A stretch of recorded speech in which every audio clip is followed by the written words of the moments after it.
नमस्कार मित्रांनो, आज मी रत्नागिरीतील रत्नदुर्ग किल्ला भगवती येथे आलेली आहे। चला तर मग पाहूया। डोई धरीला धरीला भाळी लावीला लावीला बहला लिंबाचा बांधिला आग तुझी भरून गवटी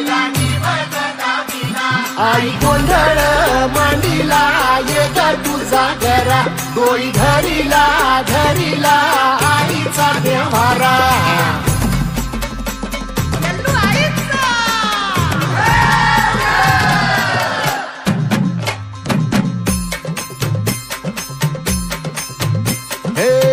हाती परडी कुंकू भाळी अंतरितेवली ज्योती ग भंडाऱ्याची मुठ उधळली पाप जळली कोटी ग